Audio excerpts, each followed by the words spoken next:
Imagine walking outside right now, at night. Phone in your pocket, streetlights every 20 meters, cameras, cars passing by. Now take all of that away. The electricity, the pavement, every person within miles who could hear you scream. That was a road in medieval Europe after sundown. Darkness so complete you could not see your own hand. Millions of people had to cross those roads. So how did they not die? The answer is not one thing. It is a whole system the Middle Ages built piece by piece. Laws, bells, monasteries, inns, and a legal obligation that turned every citizen into a human alarm. And it starts with something we have completely forgotten: what the word night actually meant before electricity. We say dark and picture a room with the lights off. There is still the glow under the door, the LED on the charger, city light bleeding through the curtains. In medieval Europe, none of that existed. On a cloudy, moonless night, the darkness was total, not hard to see, impossible. You stopped walking because you did not know if your next step was ground or a ditch. Chronicles describe travelers falling into drainage channels, wandering meters off the road, and finding their way back only at sunrise.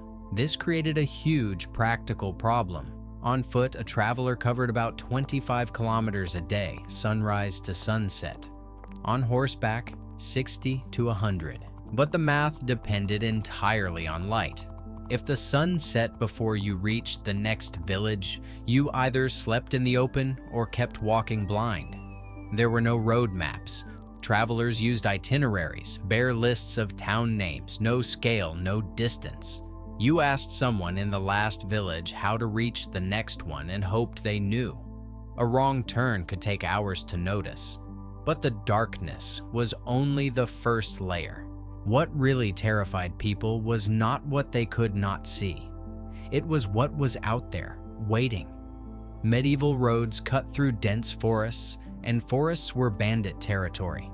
Former soldiers back from wars against the Scots or the French with no trade to return to.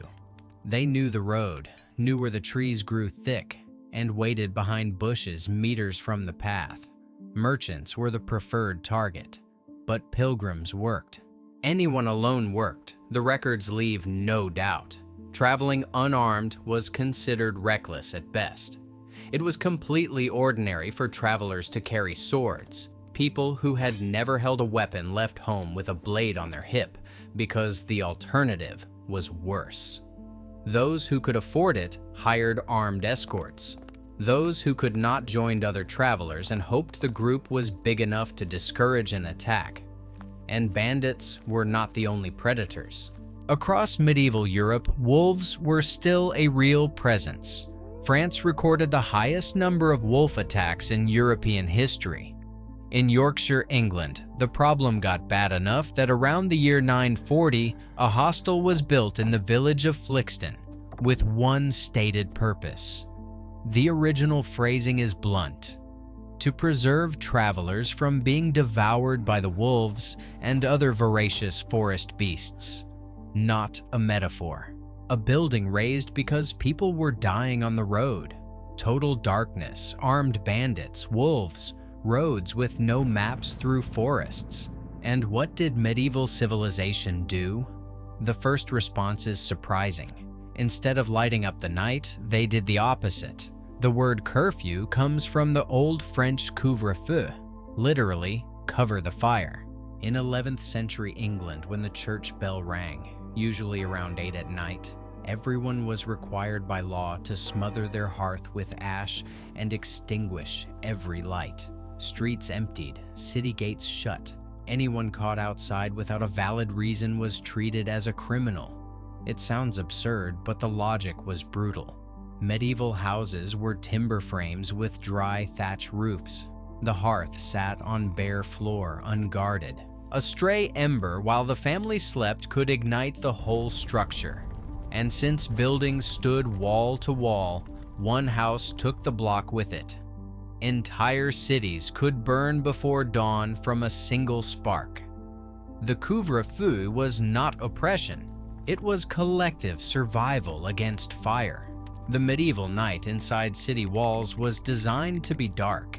Darkness was not an accident, it was policy. But if the solution inside the walls was to lock down and go dark, what happened to whoever was stuck outside? In 1285, King Edward I signed a law that changed the whole logic of road safety. The Statute of Winchester. Robberies, homicides, and arson were rising, and local communities refused to cooperate. They preferred letting crimes against strangers go unpunished rather than turning in neighbors. Edward's response was aggressive.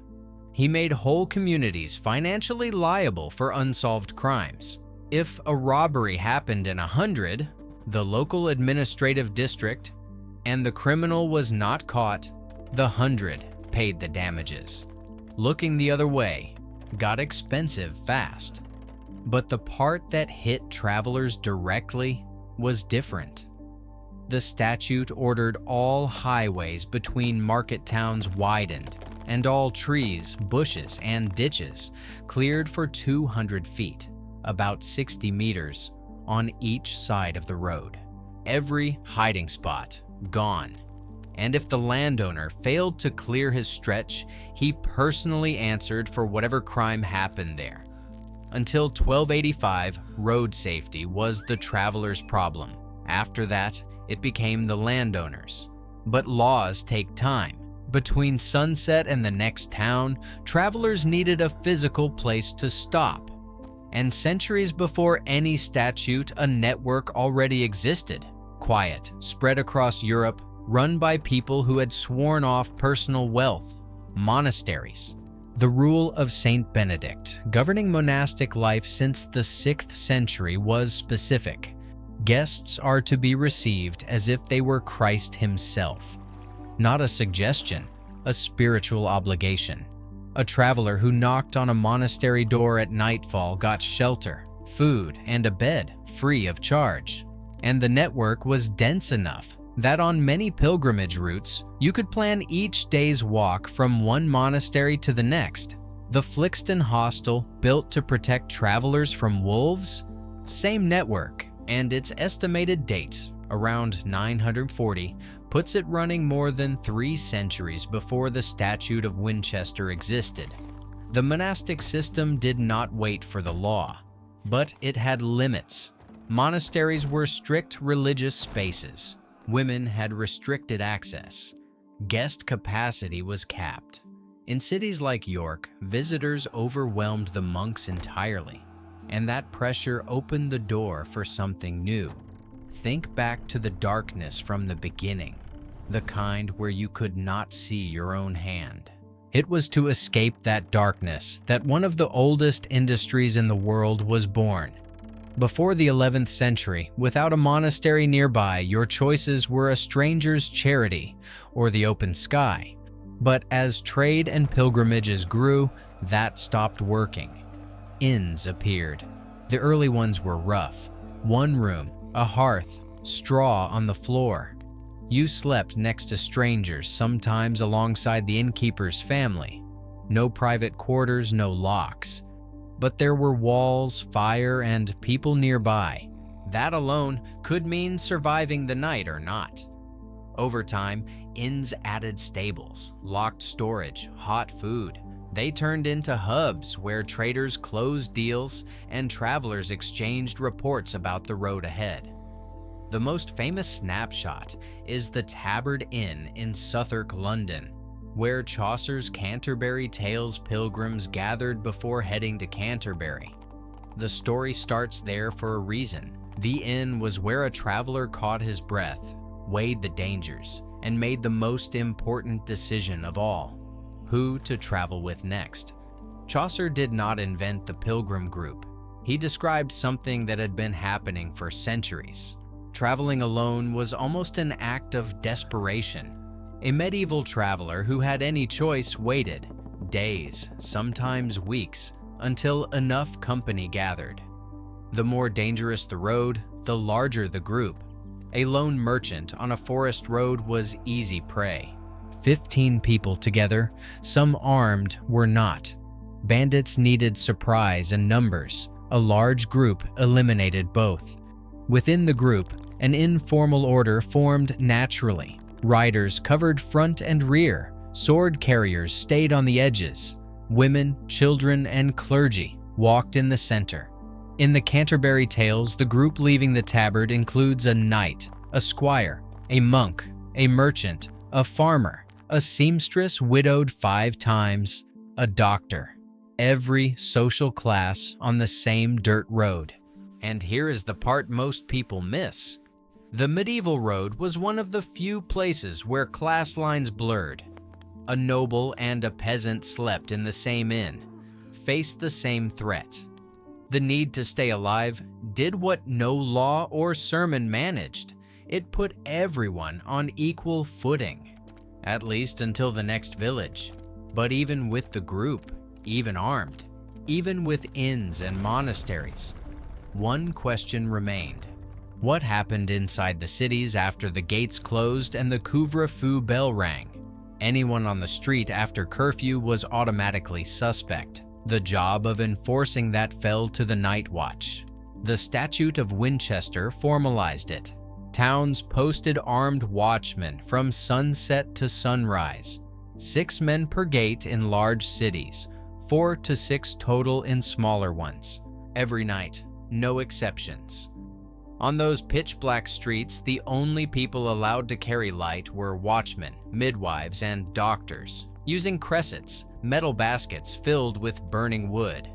If you were an ordinary person with an emergency after dark, your option was to scream. You screamed and hoped the watch heard you and came with a flame. And if you witnessed a crime, a legal mechanism connected the whole community. The hue and cry. When someone raised the alarm, every citizen within earshot was required by law to grab weapons and chase the criminal. Not voluntary. If no one joined and the criminal escaped, the entire town paid the damages.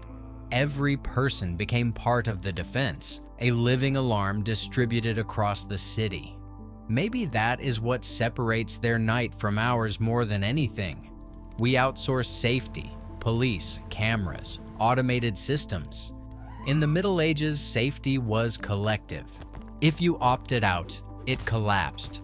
The traveler who knocked on the inn door at nightfall was not just walking into a building, he was stepping into a web of mutual obligations built over centuries that kept people alive in the dark. So how did medieval travelers survive the roads at night? Most of the time, the honest answer is they avoided being on them. The Curfew bell, the gates that closed at sunset, the monasteries along the routes, the inns born from necessity, all of it pointed one direction. Do not be alone in the dark. And when that failed, when the sun dropped and the next stop was too far, what remained was people. Strangers who became temporary allies. Watchmen patrolling without lanterns. Neighbors legally bound to chase a scream at 3 in the morning. What stays with me is something we gave up without noticing. The medieval night was dangerous, yes, but it was shared. Every traveler knew he depended on someone, and that someone depended on him. We traded that for streetlights and electronic locks, and it is a fair trade. But along with the danger, something else quietly disappeared. If you could go back and spend one night on a medieval road, the darkness, the sounds, the total dependence on strangers, what do you think you would find out about yourself? If you enjoyed this story, subscribe. There are plenty more where this came from. See you in the next one.